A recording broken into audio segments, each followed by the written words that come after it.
Greetings and salutations, my fellow DMs, GMs, referees, judges, game operation directors, and all the other varieties of storytellers. This is your DM, Bill, and it's time for another DM Quick Tip. And this week we're talking about the wilderness. Let's face it, the land is not just a place to get from point A to point B and from here to there.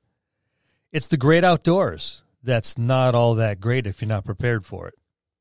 This is true in real life as well as in gameplay. I like to use the environment as the unseen opponent.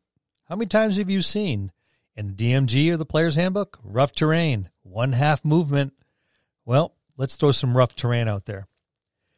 You have hillsides, you have cliffs, you have terrain that's difficult to move through.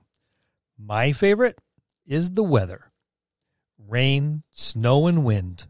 These three things can mess things up pretty easily. Imagine setting up your camp in a windstorm, trying to get your tarps up, trying to get your tents up. It's not going to be all that easy. How are you going to keep dry? Tending to the steeds. Now, no one wants to walk. Everyone wants steeds. But if you're in 3 feet of snow or a torrential downpour, you need to take care of your steeds before you even take care of yourselves. How are you going to manage that? Can your scent be carried on the winds to alert your opponents or monsters that you're in the area? What about your tracks in the snow? After every storm, it's nice and calm and beautiful as the snow clings to the trees.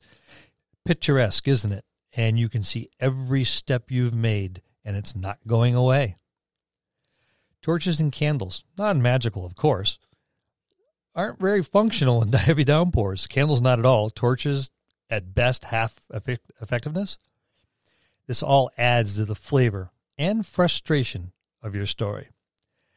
Be prepared to deal out stat penalties or even disadvantage on rolls because of the weather, because they're just not going to be able to get things done the way they want to. Imagine trying to cross a stream or a river with rising waters. Washed out bridges, ferries, and barges just are not running due to the high water. You're going to have to wait for a while. All this adds to a little bit extra and one more opponent that your players have to deal with. No combat, no story-driven, just rain, wind, snow, steep terrain. All this adds a little bit more flavor to your game. And that's this week's DM Quick Tip on the wilderness. We'll see you next time in the dojo.